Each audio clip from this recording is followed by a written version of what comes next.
You've got questions? O'Reilly Auto Parts has answers. Need a pro you can trust? We've got that too. No matter what you need, our professional parts people have the training and expertise to help you do things right. Deep automotive knowledge, just one part that makes O'Reilly stand apart. The professional parts people. O'Reilly Auto Parts. Hey everyone, and welcome to Real Life Real Crime Daily for Friday, June 2nd, and I'm Jim Chapman. And I'm Woody Overton. And I'm Mike Agovino, a tired Mike Agovino. Congratulations there, Dad. Yeah. And you too, Jim Chapman. Yeah. Both of y'all listeners, both of these gentlemen graduated kids from high school. But Adults. here's the thing. His kids that just graduated are girls. Yes. Mine is a boy.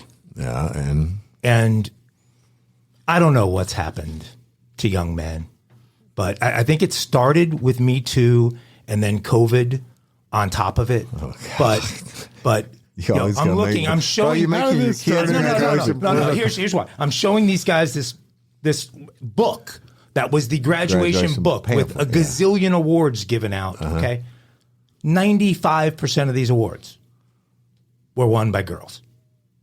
Well, girls are 95% of the awards are, these knuckleheads are all sitting together in the same row. None of them have picked up a book in 4 years, and the girls sweep all of the scholastic awards. I mean, they get everything.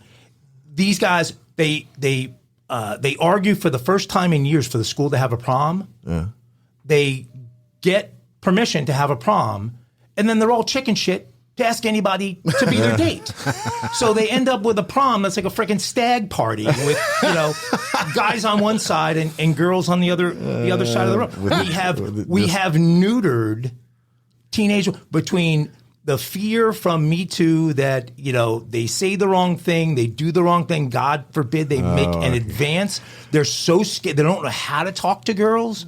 They have no clue. They've had, because the last 2 years of their lives, they haven't physically been in the same space. Just like being a preacher's kid and turning loose and they go to college. They go, they're a mess. But your son did win a basketball award, didn't he? He did. He won the coaches award. So that's you're the guy that knows all the plays, that can make sure people are in the right spot. Yeah. We only let you take 6 shots a game, but but we won a state championship, so that's all that matters. But here's the other thing that happened, and this, ladies, this is a really important thing for you. I'm afraid for this. No, it's important for all our audience. So my wife decides she wants to wear this dress, and it's a really beautiful dress. But the dress had first you zipped it all the way up in the back.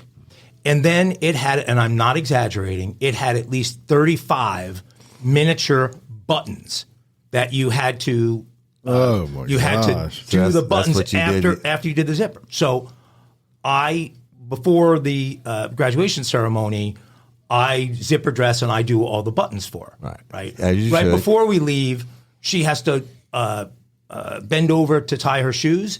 And like half the buttons undone, so I've got to do them again before we can go out the door. But then I had to get in the car at 6 o'clock this morning to get up here to be with you guys, and so I had to call it quits. I believe she was out until 3 or 4 in the morning. Now she's about to go to the Bahamas without you. Right? And now she's going to the Bahamas without me. But I come downstairs this morning. At least she didn't come in the bedroom and try to wake me up at 4 o'clock.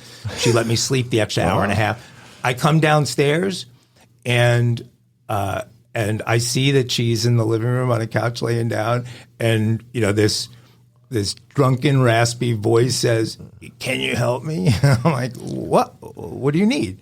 And I go over. She's stuck in that fucking dress. She couldn't get the dress off, so she's laying on the couch like this because the dress completely hems her in, and she was so uncomfortable. So I'm like, I go and I undo. The crime of that is the dressmaker that put all that shit on. Yeah, that's unbelievable. So, ladies, don't do that to your husband. I mean, you can't. If you can't take the dress off by yourself, hey.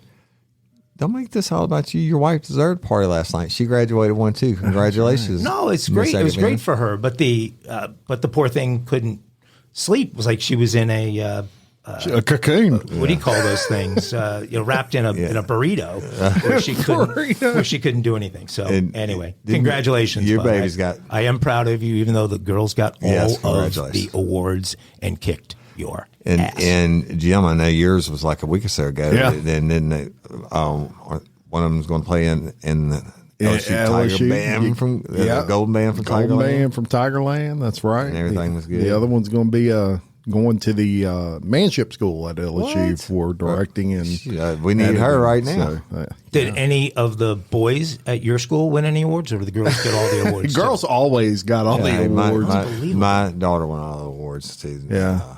So I thought they were going to give a girl the Manning Award. They're sitting there, and I'm sitting there. You got an award named after the entire Manning family. We all went to the same school, and I'm like, okay, I'm walking out if a girl wins the freaking Manning Award. all right, that's it. Arch Manning graduated too, didn't he? Yeah, all of them graduated Archie was there, from and the whole family. Arch won the Manning Award, and that is well, I mean, Arch was very sounds deserving, regardless of his was in last on name, that one. of winning the Manning Award. But if a girl had gotten up to win the Manning Award, I think I would have tackled her in honor of the Manning family. But it was long. Thank you everybody for listening. Let's roll with some crime time.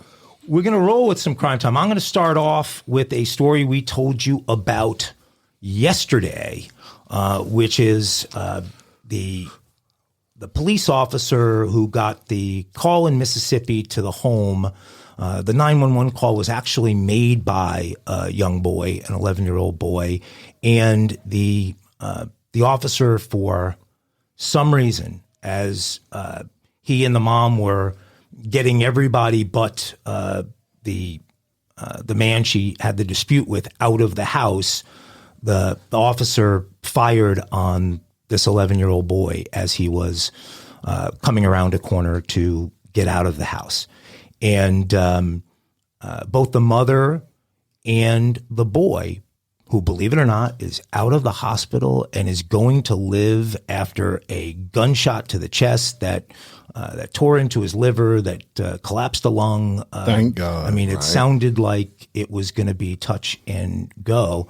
Oh, I need a pronunciation assist from you guys. That's scary. Because I would have said this as Indianola. It's not Indianola. Indianapolis? No, Indianola, Mississippi. Yeah. It's Indianola. Yeah. Oh, okay. I thought I heard you say something else the other day when we were talking about it. So it is Indianola, Mississippi. So the mom, the son, the 11-year-old who's out of the hospital, and their lawyer went on Good Morning America the other day and gave their version of the story. And I want to play a clip from that interview. It's not the whole interview. It's about a minute 20 worth of clip, but I think it's really important. So here's that clip. Do you think there's a slight chance that he may have mistaken? No. No. He was too close. There's no way you could have mistaken him for a 6'2" man. The family's lawyer says it's a clear example of excessive force. With living in the South of Mississippi especially, sometimes you feel that you can trust the police a little more when they're your own color, your own race. But now this young boy would never trust law enforcement again. Black, white, yellow, or red. Now the family wants the officer fired. I feel like he should be terminated. I don't hate him. I'm angry, but I'm not. I'm so much overfilled with joy at the fact that my son is alive that I don't have room for anger right now. I want justice to be served. You wanted to be a police officer. Not anymore. Why? Since I got shot. That's why I don't want to be a police officer no more. But now you want to be a doctor. That's because they saved your life? But not only them. As I said, it was God that saved my life. And I truly believe that. So, y'all, there's more to it, and I recommend you find that interview online and watch the whole thing. It's only like 3.5 minutes long. But you heard the mother say that she didn't believe it was a mistake at first. And then you hear her say a few minutes later that she forgives Officer Capers. I mean, That said to me that she does know it's a mistake, although, look, it's a very bad one and one that's really difficult to understand. That's bigger than a mistake. And thank goodness the boy survived. Sounds like a good Christian lady that's living well, and you can the right tell way it's supposed to be. But if I was her, I'd be pressing for full charges on that asshole.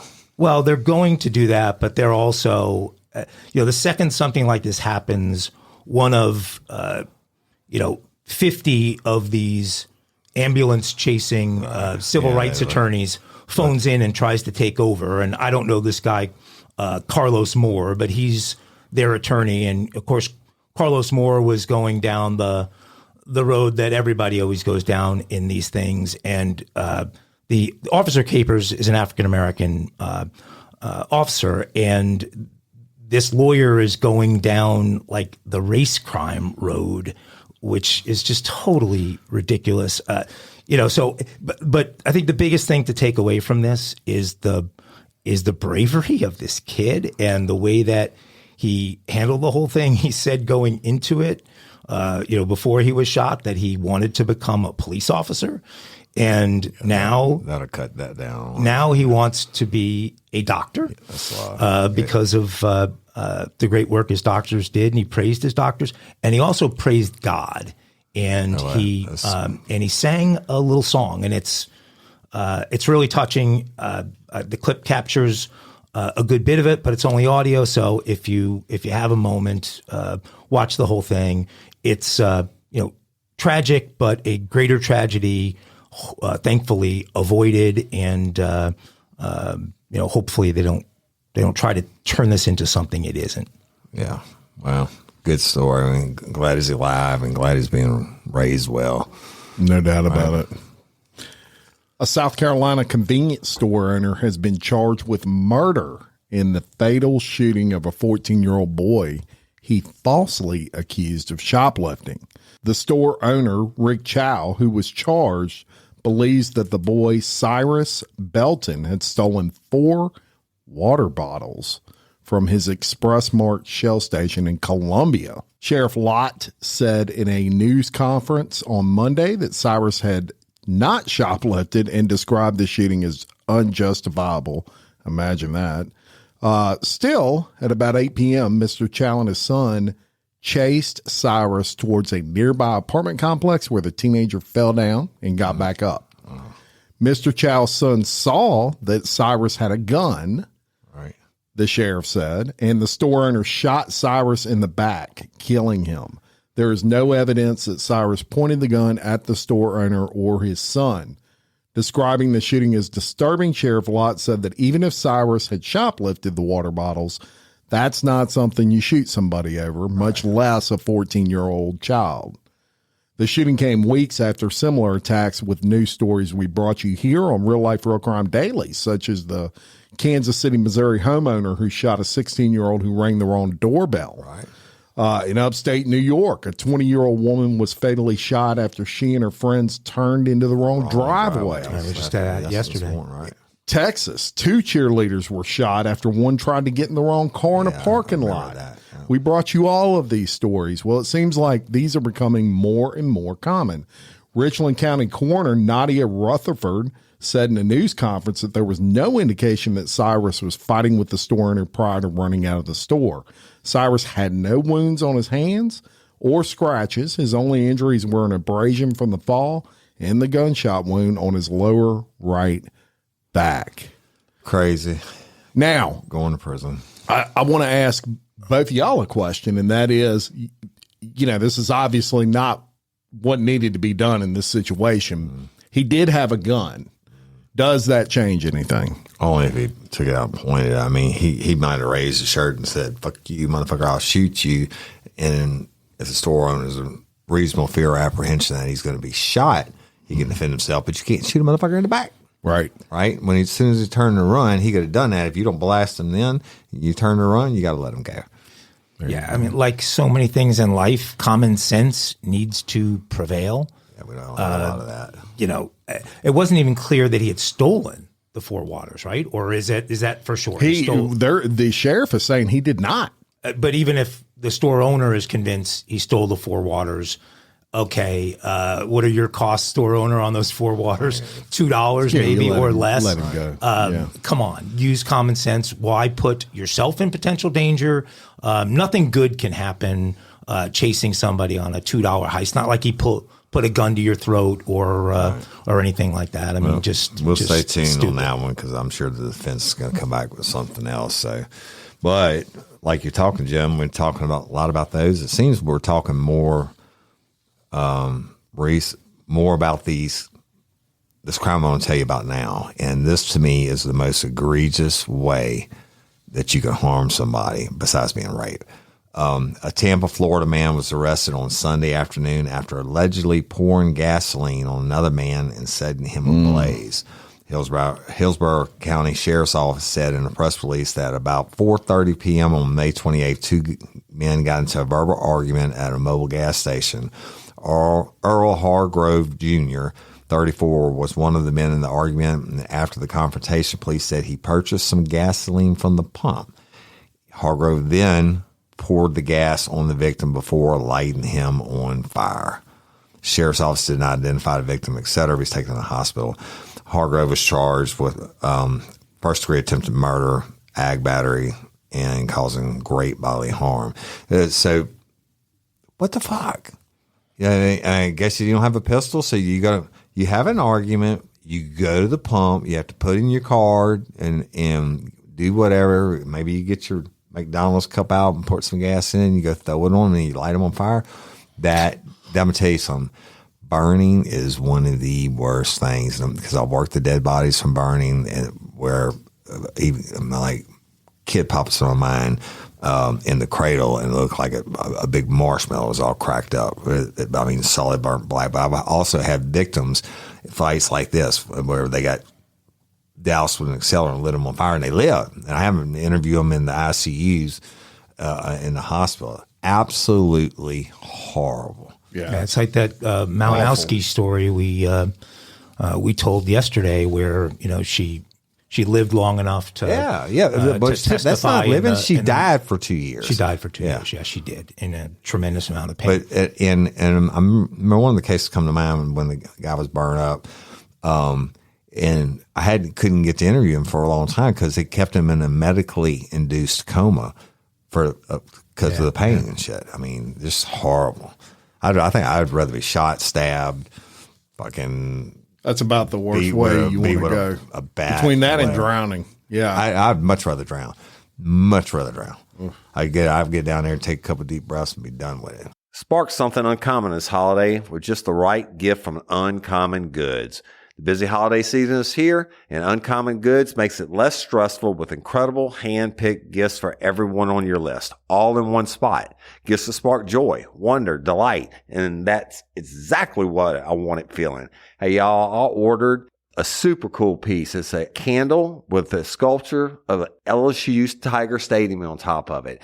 And each officially licensed laser-cut wooden replica features up to 4 layers of detail, creating a bird's eye view of a specific football field, seating section, and more. And every label includes your stadium's name, the team's logo, and school location. And it has a coconut, soy, vegan wax infused with sandalwood smell that creates tailgates and touchdown scent profile, reminiscent of game day. It's invigorating like fresh cut grass and nostalgic like smoke from a pre-game grill. And calming like the crisp autumn air of a new semester on campus. Y'all, I love it. I have it at the base of my TV, and I'm ready to watch the Tigers play on Saturday night, right? Uncommon Goods. Look, when you shop at Uncommon Goods, you're supporting artists and small independent businesses. And many of their handcrafted products are made in small batches. So shop now before they sell out this holiday season. Uncommon Goods looks for products that are high quality, unique, and often handmade or made in the U.S.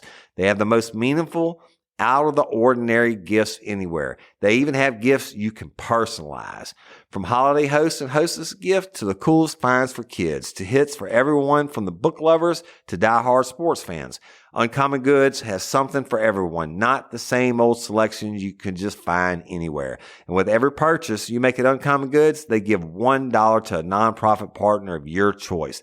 They've donated more than $3 million to date. So to get 15% off your next gift, go to uncommongoods.com/RLRC. That's uncommongoods.com/RLRC for 15% off. Don't miss out on this limited time offer. Uncommon Goods, we're all out of the ordinary. Hey ladies, are you feeling overwhelmed by hormonal changes?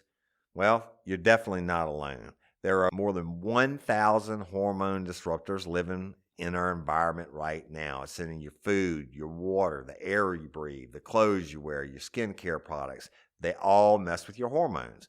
Then there's the natural hormone changes your body goes through, premenopause, menopause. And while it's a natural process, it doesn't mean you have to suffer through it.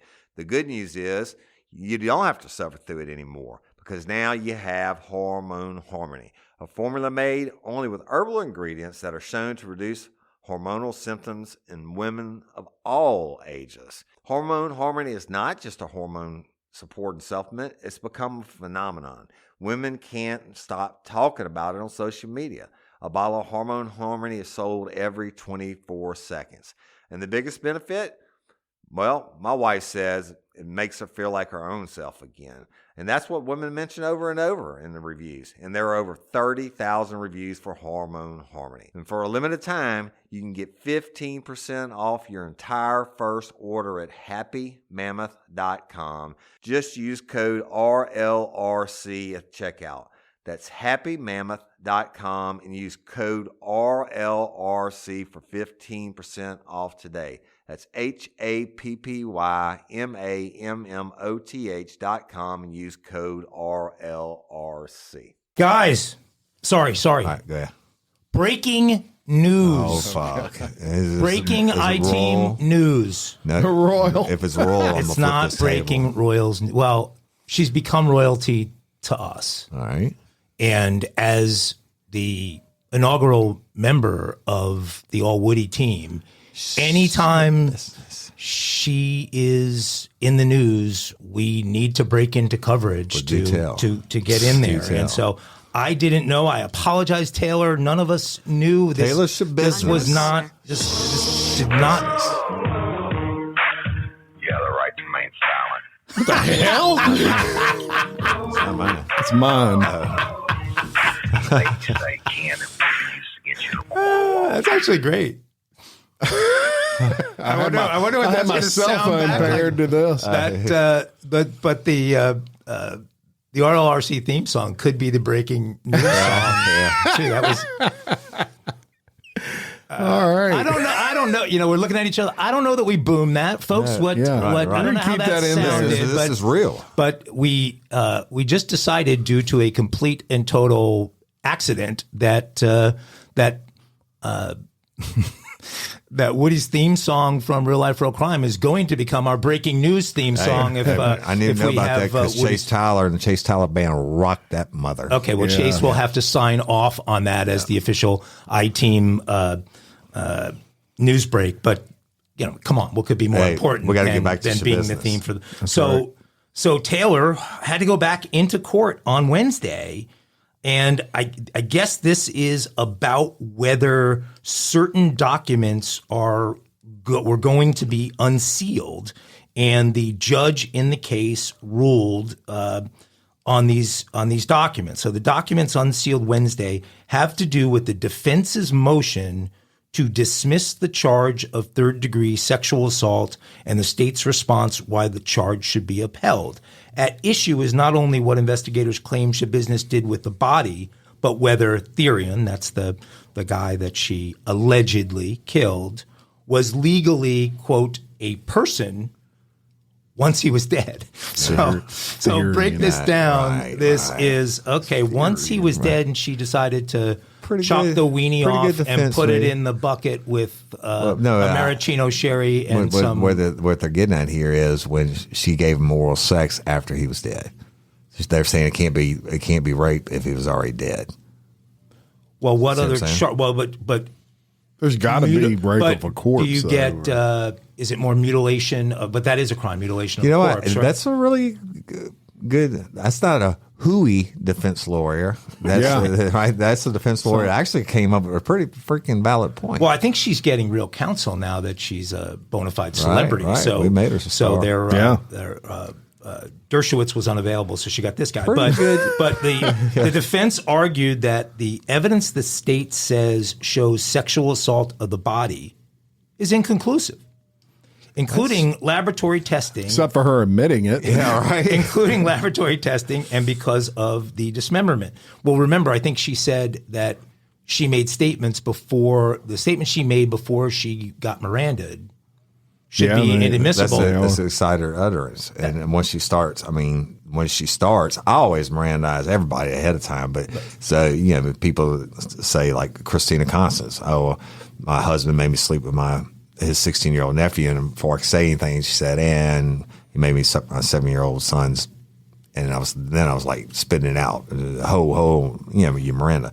So she did the same thing. She's just fucking lunatic. She admitted to it. She's like, yeah, good luck on finding the rest of the body parts. I mean, but maybe they should have Mirandized. I don't know. Well, but it also says, so I think you're taking two tacks, that prosecutors are relying on statements she made to investigators when she was under the influence of illegal drugs. Yeah, whatever. And that the defense contends that cited statutes for sexual assault don't apply because, quote, once the person is deceased, then they no longer are a person as defined under the jury instructions and the statute. That's what I was saying. That's pretty genius defense tactic. The whole under the influence thing, they can go fuck themselves. If I had a dime for every time somebody tried to use that, every defense attorney tried to use that on me, I could afford to sleep in Mike's driveway. Right? Well, let's not be talking about houses, Woody. We're going to get into that here as we go forward. Woody has made a purchase. Nobody needs to know where Woody lives. Small purchase. So what was unsealed are the details here of the motion. Right. But what still remains sealed is the actual exhibits. Right. So as far as the motion itself, the dick in a bucket I pictures? can't find any reason why the motion itself can't be unsealed from the preliminary seal and accessed by the public. So that's the ruling he made, is that the public deserved to know what these motions the defense were making are, but the underlying evidence is not. And what should happen now is Judge Walsh set a hearing for June 13th. Well, it's just next week. We must write that date down. Hey, stay tuned. Taylor's going to call us. Same bat time, same bat channel for the update of what happens on the 13th. This has been a Real Life Real Crime Daily News Bulletin. End it with Schabusiness. There you go. Love. And don't worry about the court date. Taylor's going to call you. All right, next story we got for y'all. I want to credit our good friend Kieran Chawla with covering this. Karen. Hey, Karen, I hope you're enjoying your shirt. Unfiltered with Kieran. She ain't enjoying it because she ain't picked it up yet. Oh, well, especially made for you. My wife made it. That's right. Come get it, Kieran. Got it waiting on you. All right, so 2 violent incidents in 2 days have Uber drivers in the capital city of Baton Rouge, Louisiana on edge. Oh, shit, they got a serial Uber. Kieran Chawla actually interviewed the victim, who is a nurse practitioner here in Baton Rouge. Then the victim said, I was going to pick up a girl. 2 guys were walking on the left side of the road while I was on the right side. They walked past me for a few feet. One of them turned around and approached my vehicle, asking if I needed directions. Wait, I got it right. Don't boom this. The nurse practitioner is an Uber driver? Yes. Really? Yeah, which is kind of weird. Huh? Well, maybe. Who knows? Maybe not. Who knows? She likes that extra money. Right. So the girl said to Kieran, I was going to pick up a girl. 2 guys were walking on the left side of the road while I was on the right side. They walked past me a few feet away. One of them turned around, approached the vehicle, asked if I needed directions with a thumbs up gesture. I smiled and returned the thumbs up. He went back to his friend, and both of them approached. It was then that I noticed a gun was being tapped on the window. Although I had a stun gun and some mace in the car as protective measures, facing a gun made me realize me trying to use my protection would be futile. Right. I thought they were robbing me, so I rolled the window down to hand them my phone. But they said, no, get out. That's when it hit me. Oh, okay, this is happening. I guess I took too long due to being caught off guard, and they warned, you better hurry up and get out. We're not playing with you before you get dealt with. So I got out, and they sped away. I was enjoying Ubering. It was my 4th day with Uber, and all my riders were really nice. Following the carjacking, the stolen SUV that she had was recovered, and the victim has her vehicle back. There wasn't a scratch on it. The gas tank was still a quarter full, and the radio was on the same station and the same volume I left it on. They took a bottle of medication and $35 in cash, but everything else was still intact. Uber corporate told Unfiltered with Kieran that the reports are alarming. They take their driver safety seriously, which is why they have built-in features like GPS on every trip, an in-app emergency button, and most recently, the ability for riders and drivers to record audio in Baton Rouge directly from the app. Their commitment to safety remains unwavering. So that is the second time in 2 days that Uber drivers have been attacked in Baton Rouge. Do we know the details of the other attack? We do not. All right, we'll have to look. But let me tell you about someone whose real commitment to safety is unwavering. And that would be the badass Black Wolf app, which is just like Uber, except it comes with a bulletproof SUV and a gun-toting driver. Named Guido. I mean, look, if you're worried, no idea where the fuck this came from. I don't know about Guido. Well, I had just read about this the other day because this is a common thing. I mean, Uber's not a commercial. Uber's trying to deal with this, and I had just heard about this company the other day. And seriously, they are offering bulletproof SUVs with drivers that are packing. And you can afford that one, and they drive you to your G7 to fly to Barbados, since you know it's an hour and a half flight. Maybe as you enter the gates of the 1.5-mile driveway leading up to real life, real castle, as it's been labeled, you might want to get yourself a Black Wolf account. Speaking of English. Let's be serious about this for a second. Yeah. So this is becoming an issue in Baton Rouge, and not only with Uber drivers getting carjacked, there are spontaneous shootings into vehicles just driving through Baton Rouge. My insurance agent actually in Denham Springs had 2 bullets put inside of her vehicle. Our crimes at an all-time high. Murphy Paul, he and I work directly hand in hand together every day at the state police, and he's the chief in Baton Rouge. He comes out every time after another shooting. It's like, oh, I'm so mad. I'm like, motherfucker, do something about it, right? Whatever you're doing isn't working. So yeah, I don't know. You know what though? Having the monitoring capabilities in an Uber, it's going to make me stop from doing stupid shit in an Uber. Yeah. Like Taxi Cab Confessions. Remember that show? Oh, yeah. You get all toasted and then get you HBO. I like when the drunk ladies got in. That's coming up. Hey, Mike, we need to produce a show, Uber Confessions. That Black Wolf company launched in Atlanta. Oh, goddamn, he's still in So its first market's Atlanta, and it's got 80,000 people in Atlanta downloaded the app. Wow. So we'll have to keep track of that one and see how it goes. Must be almost free. The base rate is $50. All right, well, you know what? I'm going to take y'all, get on a serious note, and this fucking That was serious? Well, this is more serious. Okay. And this I'll get in my more serious mode. This pisses me off to no end. I saw this the other day, and I sent it to y'all, and there's been some more news that broke to it since then. On Memorial Day, it's all about... People get Memorial Day confused with Veterans Day. Veterans Day, I'm a veteran, right? That's for everybody that's ever served. Memorial Day is for everybody that took their last breath while serving, right? But on Memorial Day, it's celebrated everywhere, widely, national holiday. Well, out in Cali, there was a disturbing video posted online that showed the moment when police say a mob of teenagers assaulted 3. I know it's Marines. They say military members in California over Memorial Day weekend. Police say an altercation involving 3 Marines and several juveniles and young adults happened on Friday, May 26th at the pier in San Clemente, California. Deputies were dispatched around 9:50 p.m. regarding a large group of juveniles and an assault. Witnesses said they saw dozens of people gathering on the T Street beach near the San Clemente pier around 10 p.m. A minute-long video posted on Nextdoor, a social media platform, shows one person throwing a punch at one of the alleged victims from behind, y'all, and then a large fight broke out. The injured victim is then seen lunging at his assailant, and the mob was filmed kicking the victims. 2 of the victims were filmed lying on the ground in the fetal position and covering their heads as the mob kicked and punched them, and a pair of bystanders intervened in the beating, with one woman putting herself, thank God for her, putting herself between the victims and their assailants as she outstretched her arms and yelled, "Stop."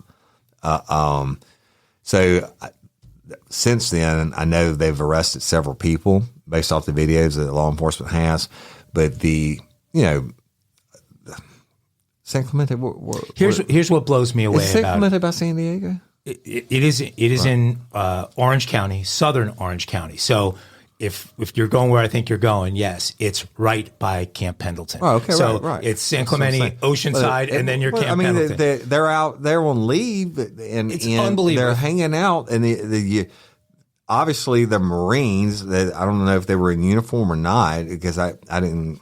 I don't think see they were. that. I don't think. But I mean, they're going to have the buzz cuts. They made it out the whole time the story came out that the teens knew that they were Marines. That's why they attacked them.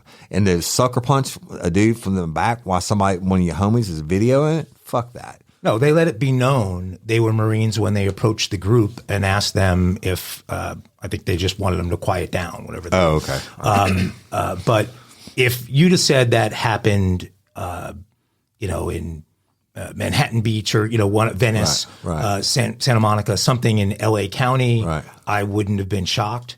But I mean, you are in Camp Pendleton's backyard. Your whole economy is based around it. Yeah. These teens to grow up there without an appreciation and respect for them, that's unbelievable. On Memorial Day weekend. If my kid, I'd beat that ass. Absolutely. And I'd put him in jail. So, and if I was, I bet you they got them locked down on the base now because the Marines are going to stand up for each other, and they probably, go out there and stomp some ass and get some revenge. But thankfully, this lady got in between and is a decent human being. But it still pisses me off. That's it. Don't you wish that story was 3 Marines kicked the living shit out of 32 teenagers who attacked them? I imagine they got their licks in, but you know what? Anybody that's ever fought a lot and tells you they never had their ass whipped is a liar. But there's no shame in getting your ass kicked at 32 on 3. At a certain point, I'd have dropped to the ground and covered my head, right? Yeah, no, the numbers weren't good. Yeah. Does it seem like a lot of prisoners have been escaping from jails? Yeah, almost every week. We did Butterbean last week. We did all the guys that got out of the roof. We done the Waffle House. Yeah. Not Waffle House, the IHOP story. Yeah. That was Virginia. Yeah. And you and I we cover a lot of them. We cover on Bloody Angola. A very popular episode of the Vicky White and John. Casey White. Casey White, yeah. Yeah. Well, and the story from the other day, it carried over to several episodes, was 2 Ohio inmates. Right. And guess what? We've got another state of Ohio escaped prisoner. Law enforcement in Akron. Whose hometown? Buckeyes? Akron? Akron. LeBron. The home of LeBron. I don't give a shit about that. I don't give a shit about LeBron, but it is his hometown. Law enforcement in Akron is searching for a prisoner who escaped custody early Tuesday while being transported to a doctor's appointment. Maybe he listened to the show the other day. He might have heard about Angola. Heard about the millionaire. No, that guy Manchek. Remember? Oh yeah, he the did millionaire it too. Manchek who had the Bloody Angola episode. Vicky and Casey White. She was taking him to. He was. Allegedly, she had said she was taking. Yeah, she was going to a medical appointment. Right. after she brought him to court. Well, the guy the other day was going to do the same thing. That was he the master a plan for Manchek, was to get the assistance from the outside when he was being transported to the to doctors, and he had his G5 waiting and his castle in France that is only slightly smaller than Woody's new place. You know, you're going to feel the pain for the months of the bullshit about my house. I know nothing about what you're talking about. All right, so this story here in Akron, Ohio, the Summit County Sheriff's Office issued an alert about escaped inmate Jason Lyle Conrad. And when they put 3 names on him, that's pretty serious. Yeah, they're a badass if they've escaped and they have 3 names. At 8 a.m., a deputy transported Conrad to Summa Health White Pond Medical Center in Akron, and Conrad was handcuffed and in a boot for a previous injury, the sheriff's office said. While the deputy was removing the inmate from the transport vehicle, Conrad was able to escape and ran away after removing the boot. I was going to sound like he got booted in the head and he's faking the boot. Okay, we got a serious dude here. I'm showing the guys the picture of this guy. Look at this guy. Oh, he's seriously ugly. We're going to post a picture on Facebook. He deserves all 3 of his names, I think. The sheriff's office described Conrad as white male, 5'9", roughly 150 pounds, brown hair, blue eyes. He's facing charges of willfully fleeing, possession of drugs, trafficking in drugs, and parole violations. The manhunt comes after authorities, as we said, elsewhere in Ohio, faced the since-resolved escape of 2 other prisoners last week. For nearly 20 years, the rate of prison escapes in the U.S. has trended down sharply. I was actually really surprised. It was like from 5,000 a year down to about 2,000 a year over that 20-year period. Suffice to say, though, up until 2020, fewer and fewer were escaping, and those that did were likely recaptured pretty quickly. Now we're seeing a reversal of that 20-year trend line. What do you think is at the heart of that? I'll tell you one thing. I know in 1953 on Bloody Angola, the episode that dropped today, do you know the name of it?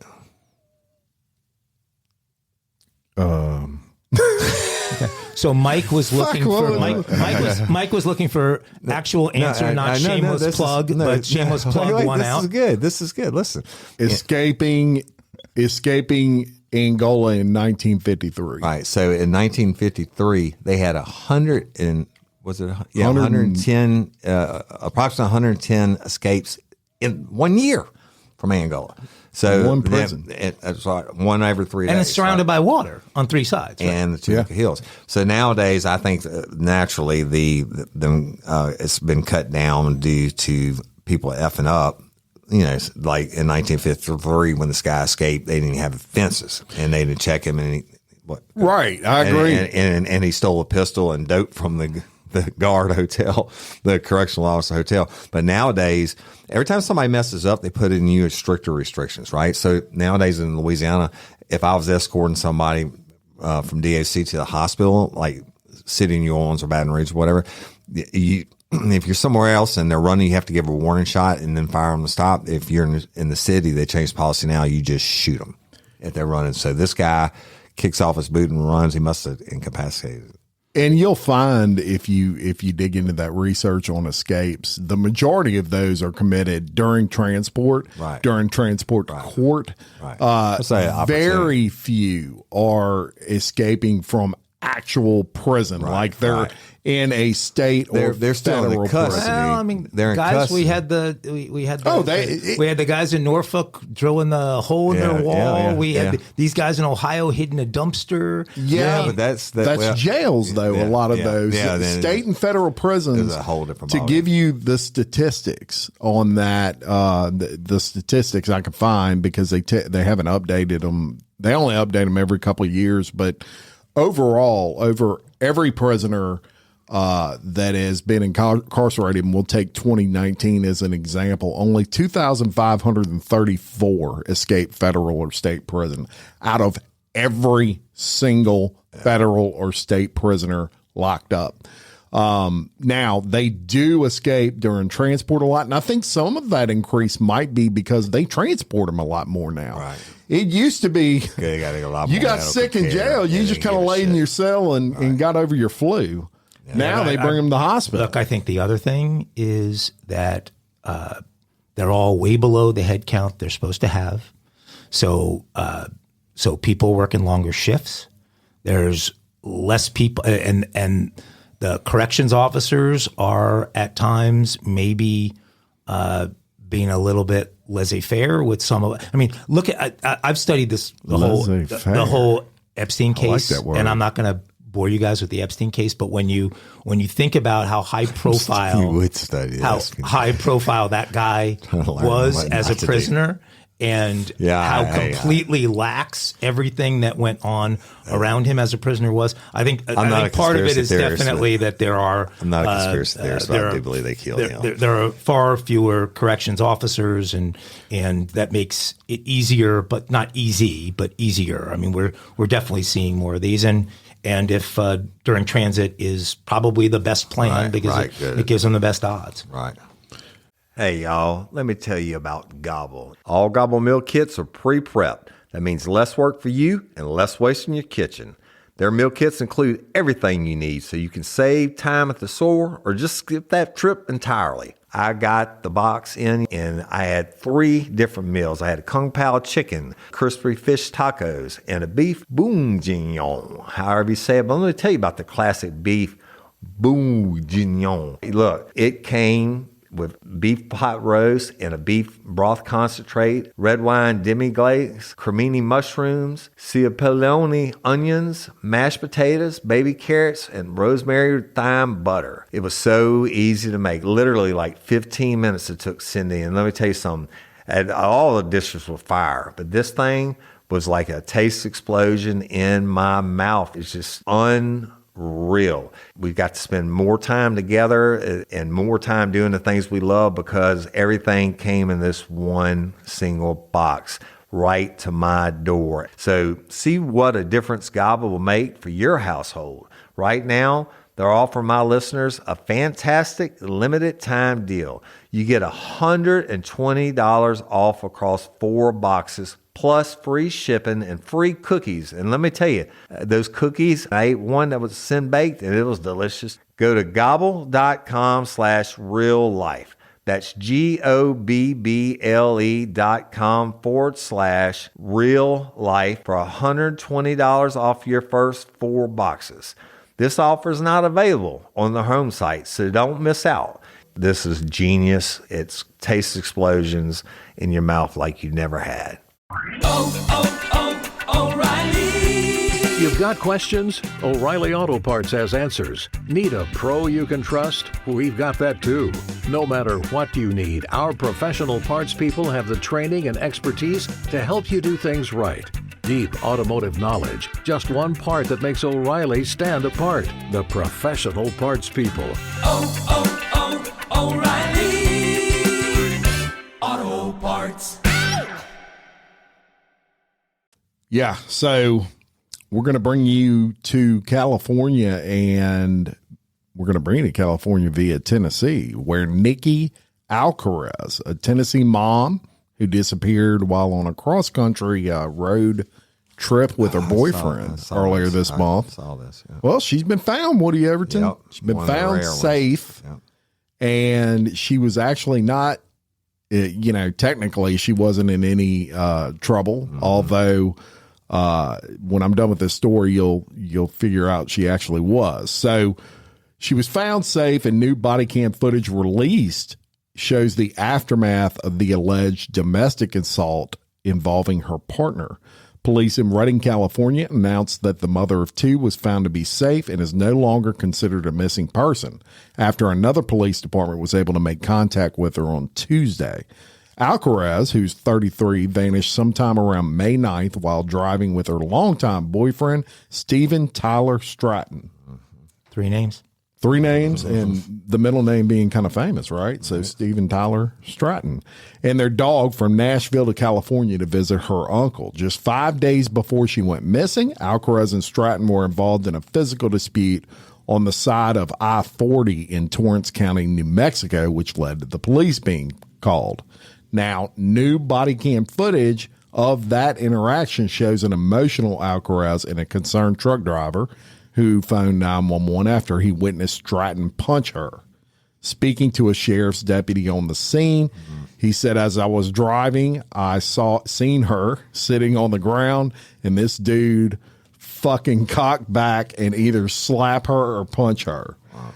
The truck driver, identified as Jordan Hamilton, told the deputy, according to the video, I pulled over. I was ready to fight him, really, but, you know, he was calm when I got out. He said he got in between the couple instead and asked Alcaraz, who was in tears, if she was okay, and she asked him to call 911. I was going to give Petito. Yeah, a visibly shaken Alcaraz told the deputy that Stratton is her boyfriend of 16 years and that she wanted to press charges before asking him for a lighter to smoke. I'm done. I'm over it. I want his fucking ass put in jail, she said. She yeah. It's the circle of violence. Yeah. She had bruises and red marks on her skin, and Stratton's face and nose had dry blood on it. There was an altercation between me and my girlfriend. Stratton then told EMTs on the scene. He told the deputy that they were having issues, and there's a lot of other stuff going on, including mental issues with her. It's always her, right? I haven't ever seen Nikki act like this before, Stratton said. I don't want to get her in trouble or anything, but she's been blacking out off of like 1 or 2 beers and hitting me for the past 2 months. Right. Alcaraz and Stratton each said the other hit the other unprovoked. The couple appeared to have been drinking, and the mom told the officers they had picked up a bottle of Fireball whiskey. What? I like Woody. Fireball. Yeah, a little Fireball to drink. The deputies determined that both parties were mutual combatants while traveling down the interstate. However, the trucker said he believed Alcaraz was only defending himself. I don't know what happened, Hamilton told the deputy, but just her being on the floor and him hitting her while she was down, I don't think she was the aggressor. Hamilton, an Army veteran who drives tractor trailers from Georgia to California, said he had nightmares about the attack. The Torrance County Sheriff is investigating the actions of the deputies who responded to the call to determine if any policies were violated. You know what's so ridiculous about this story? The way the media has covered it. So when the story first broke, they wanted this to be a Gabby Petito story, right? And so they found a picture of her, of Alcaraz is her name, right? Yes. They found a picture of her where you can say what I am, Woody. Accuse me of it again. Okay, so that picture is girl next door-ish, right. Okay? Then the video of the incident that happens where he beats the shit out of her. Well, first of all, she has bruises she has had the shit beat out of her, but she is tatted everywhere, and she's the way that she's talking. This is not the girl next door Gabby Petito story. This is the two people, both of whom, when they drink, obviously get violent, and one is capable of really hurting the other one when they do get violent, but the disease being so deep now that she can't break herself of the habit. After she had the police called, she dropped and never filed the charges, and she's back with the guy 2 days later. She's gonna be dead at some point. Thousands of them, and I used to tell them that maybe the next time I come back, I'm talking about arresting the same people over and over again. In the beginning, when exactly what happened, one of the other ones wouldn't follow through with the charges. If we didn't get attacked, you respond and they're beating the shit out of one of them was beating the shit out of the other one. You place them on arrest, and sometimes the victim would attack us. And on the way out the door, I'm talking about like, leave him alone. Yeah. Like, you're bleeding because they were whipping your ass. But then the state of Louisiana changed the law where the DA can prosecute without the victim's consent. Oh, really? Yeah, because of that, so many of those. But I used to tell them, so I'm going to come back one day and work your homicide. But Jim, back to your point, I understand where you say female in the man might be different than the man and the female, but I mean, it takes all kinds to make the world go round. No, you're right, and I mean, look, females I've throw down. I'm not saying anything like that. Females. We had the story the other day where was it a kinky crime story? I don't remember what it was, but the female was it was kinky crime. No, it wasn't kinky, but it was in Miami. It was Florida, where she was she was cutting him. She stayed, that's right. But she was wealthy and lived in a nice place, and he I think stayed in it down there because of the lifestyle. It's crazy, but we in no way condone anybody a domestic violence situation, male or female. Period. Right, Joe? Right. That's right. So, anyway, y'all, I wanted to buy a place here on the story I'll tell you, and I actually have researched this lake and everything else, but I don't have Mike's money. Yeah. Which is sad, or otherwise I would have. Right. But I'm going to take you to Missouri. And there was an ER doctor who was found dead in an Arkansas lake Tuesday after vanishing earlier this month and had once been kidnapped, according to his brother. Dr. John Forsyth, 49, disappeared on May 21st, just 5 days after he proposed to his fiancee. Now, this is going to be a series. Watch. On that day, Forsyth left his work at a hospital in Cassville, a town of 3,100 deep in the Ozarks.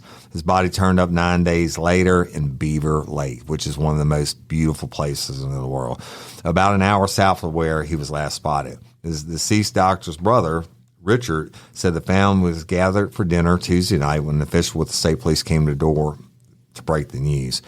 A detective is expected to visit the family on Wednesday to provide more details after autopsy is complete. But the brother said there's no way he killed himself, and many times he mentioned he might be in danger. But in February of 2022, Forsyth was kidnapped and released, according to his brother. It was cold. He was zip-tied. He was made to feel very unsafe and taken on a car ride with some people to a bridge, and he was threatened. Richard, who created a cryptocurrency with his brother, said no police report was filed after the alleged kidnapping. He also said he only found out about the sinister incident from a friend the night his brother went missing. He did not file a police report because he believed he was in continued danger, Richard said. When asked why anyone would want to harm the beloved doctor, Richard replied, "That is part of the great mystery we're dealing with." Forsyth, a father of 8, proposed to his fiancée days after a divorce settlement was reached with his ex-wife on May 11th that awarded her about $19,000 a month in alimony and child support. Something's going to come out of this. She should have been happy. This is come out. You know why I want to have a place in Beaver Lake? Because the water's so clear you can dive in it. I mean, scuba dive. And they have all the old sunken stuff under there, like houses and shit like that. But this is a. Are you a certified scuba? I should have been scuba diving for like 35 years. Yep. Awesome. One of the only tattoos I have is a dive flap. Look at that. What are you showing some arm here? Yeah, hang on. Freaking guns. Look, I think what's going to happen here is we're going to find out that Marty and Wendy Bird are involved in this in some way. It's a great series, man. The Ozarks. But I mean, that could have been, if they did a season 6 or wherever they ended. They ended 5. That could have been the start. This is bullshit. Something's going on here. Yeah, this for is sure. Woody, the Overton, the investigator. I'm telling you, it's not the last time. Ding, ding, heard ding. about this. Agree. So I'll update y'all on this in the future. But before we go on, we're already at 51 minutes. I know, just letting y'all know. I'm not going to boom your 51 minutes, Woody, because our audience deserves quality content for as long as it takes to tell them what's in the news. Okay. We're going to go across the pond. Oh, fuck. Oh, shit. We can leave this one out next. Woody loves cross the Woody's. No, you're not editing. Hey, is it an Italian or you doing the Rosetta Stone? Is it? No, I can't. Rosetta Stone, proudly a I sponsor of Real Life Program Daily. Another shameless plug. Have you ever heard of de-arrest? De-arrest? Yeah. Like a de-arrest? No. Well, I'm going to tell you the story about a de-arrest. Okay. If you say anything about any royalty in the story, I'm going to throw up. There is no royalty in this story. All right. Okay. This is a story about a naturist. Naturist meaning like a nudist? That's what I was thinking. Yeah. This is a guy that really... Yeah, you got my... Doesn't feel the need to have clothes on. I was interested until you said guy. Yeah. Well, unfortunately, it's a guy, and I do have pictures that are not going to impress you. Oh, God. the naturist has accused an off-duty officer of harassment. Is that a female? No, it's a male again. After he was arrested while he sat nude on a bench, despite police later determining that he was not committing an offense. So Richard Collins is this guy's name. He is a member of the British Naturism Foundation and the founder of Naturist UK. And he was arrested under a false allegation of indecent exposure before being de-arrested when the Sussex police arrived. So de-arrested, an official, I guess, term over in what he said. Got the video out. Yes, where this is the international story. Richard Collins said he was sitting on a bench in Hastings, East Sussex, as he had done on a number of occasions, when the officer stopped by, flashed his police ID, and ordered him to get dressed. Mr. Collins refused to get dressed, quoting the College of Policing guidelines on being naked in public. But the officer insisted he was committing a crime and called 999. That's what you call before detaining the naturist. Sussex police then sent 3 patrol cars with at least 6 officers to the area where Mr. Collins was then de-arrested by the same cop. Mr. Collins said, "I have sat naked at this location on several occasions over the past fortnight for up to 2 hours each time without incident.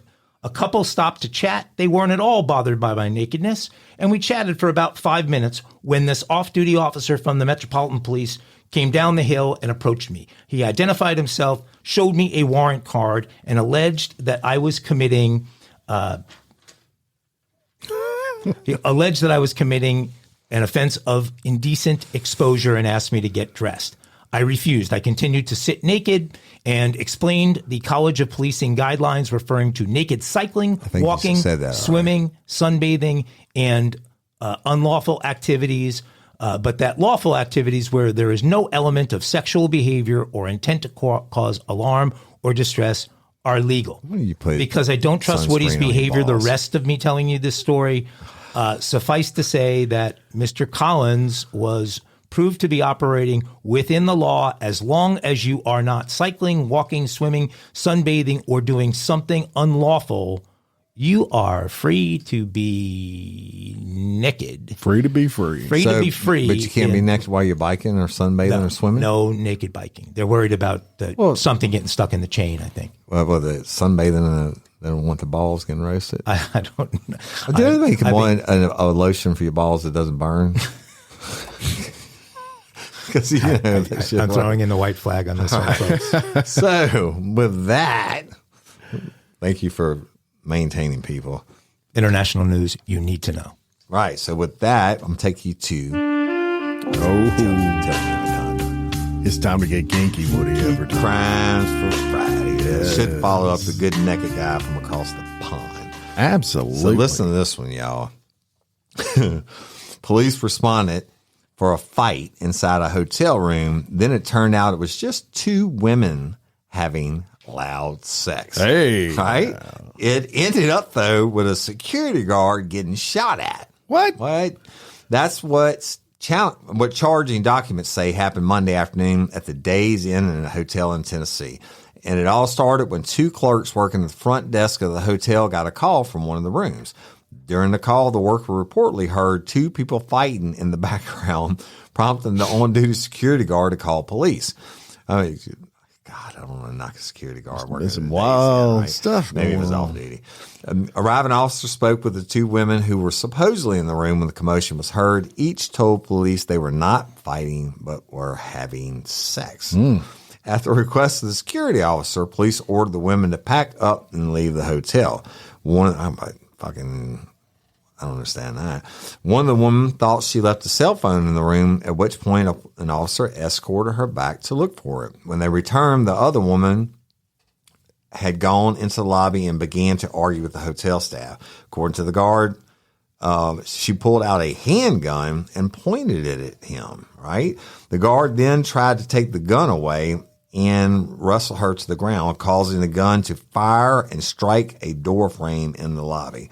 Meanwhile, a police officer was outside feet away, heading back to his patrol car when he heard the gunshot. The officer came inside to find her being restrained by the guard and arrested her. Police wrote in the charging documents that surveillance footage shows her entering the lobby, getting into an altercation with the guard, and later pulling out a gun.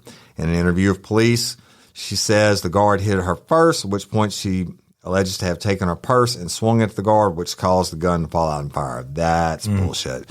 And she admitted to police that the gun was hers, and she brought it back to North Carolina. Anyway, two women having sex turns into the security All guard that. at the Days Inn. Security All they're guard at the trying to Days do Inn. is be a little kinky. It's the kinky crime. Days Inn would have been able to raise their rates if news of that had gotten out, and instead, they send security. About two women having loud sex. Yeah.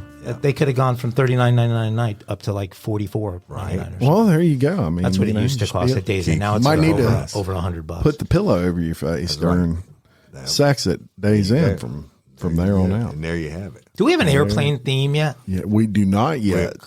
Jim has been busy, but Jim is going to ensure that this gets loaded. I'm going to give you one for today. See, exit doors located to the cabin. Please exit. In a case of emergency and the lights go out, follow the lighted walkways. There you go. All right. So, have either one of you gentlemen ever heard of a vampire straw? Nope. Me neither. Hear everything. So, if you listeners are also not familiar with a vampire straw, do I have a story for you? A vampire straw actually got a passenger arrested at the Boston airport. These items are not allowed. So a passenger was arrested for carrying a self-defense weapon known as a vampire straw through security at Boston's Logan International Airport. Armin Achatoon, Armin Nair was detained Sunday evening and charged with carrying a dangerous weapon. A trooper was alerted after the 10-inch long titanium straw with a beveled end was found in Nair's backpack. The Transportation Security The Transportation Security Administration does not allow vampire straws to be carried onto a flight. The company that makes the straw bills it as a self-defense weapon since it can be used like a dagger. It also can be used as a straw to slurp down smoothies and other drinks. Or blood out of a human. Nair, 26 of Chicago, posted bail and was arraigned on May 30th in East Boston Municipal Court. And actually, I have the tweet that I'm going to post on Facebook. So go follow that Facebook, Real Life, Real Crime Daily. We post stuff on there constantly.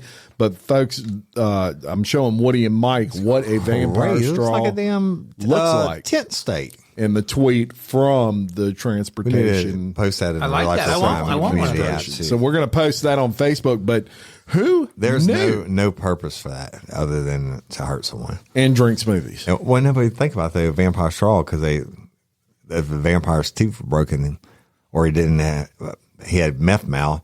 He could stick you with the straw. He could stick you with the straw in the jugular and suck your blood. That's right. Wow, this is a big business. The vampire straws. Not as big as the vibrating urethral tubes we start seeing. What do they call it? Sounders or something? Yeah, some shit.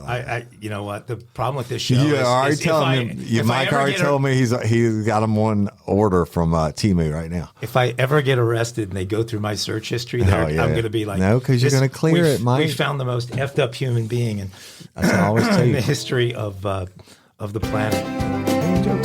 I hear banjos. It's time for banjos. I just heard some banjos. Banjo. You guys remember Plaxico Burress? Yes. The wide receiver for the Pittsburgh Steelers. No. He was New York Giants. Super Bowl champion wide receiver for my New York Giants. New York Giants. And Michigan State. Didn't he have glass hands? Nick Saban pupil. Yes. Yeah. Also, could qualify for the Dumb Criminals Hall of Fame. If you remember how he shoot a gun in a nightclub or something, he accidentally shot himself in the leg in a nightclub in New York and got charged and put away. And he may be related to a guy named Justin McCall, who lives in the state of Florida. This 28-year-old from Florida has been sentenced to 2 decades in prison. 2 decades? Yeah, well, he already had a healthy rap sheet that reportedly included 13 separate crimes in relation to a series of automotive burglaries. This is before he shot himself during a burglary. McCall ended up shooting himself in the leg with a gun he stole during one of his many crimes. The discharge of the gun was an accident and resulted in McCall asking the person he had just robbed for assistance. That's awesome. I'm like, you gonna guess what kind of assistance he got from that guy. McCall is expected to serve the full sentence under the terms of the state's 1020 life statute, which mandates strict sentences for felonies committed with a gun. Inspired by Plaxico and Justin McCall, welcome to the Dumb Criminals Club. You are going away, boy. Yes, indeed. Deserves it. All right. Oh, God, look at this guy. Yes, indeed. Ooh. And we're going to post this guy. Look, this dumb criminal. You got to see him. We're going to post that on the Facebook. Look at that little scratch on the forehead. How do you get that? Looks like a bullet hole. Real Life, Real Crime Daily. Y'all go to the Facebook page. You're going to see all this. Thank you, everybody, for Thank you to our sponsors. Sponsors. Y'all are awesome. Y'all, seriously, we give a lot of extra plugs to our sponsors because, we like their shit. Because Woody just bought a new house and he overpaid, and we're pushing it. We like their shit. Last night, and I know this is a Bloody Eagle sponsor, but it's the first meal we had. It was a 1-pot dish Verde enchiladas. Yes, I had the same thing. That shit was fire. That's better than Mexican restaurant. That's funny. We had the same shit last night. All of their Mexican stuff is really, really good, right? Yeah. So, but sauces. Anyway. They got the sauces thing down big time. Okay. Yeah. Oh, they had the sauce on top of that thing. Look, you can go to HelloFresh.com/BloodyAngola16 and get 16 free meals plus free shipping. Right. Make sure you do it. And guys, it has been fun. Yeah, we got today. We got to run. We love all of y'all. Appreciate you and thank you. Until next time, I'm Jim Chapman. I'm Woody Overton. And I'm thinking about you, Taylor. Keep your chin up. Keep your chin up. Have faith. Schabusiness. For Real Life, Real Crime Daily, peace. Schabusiness.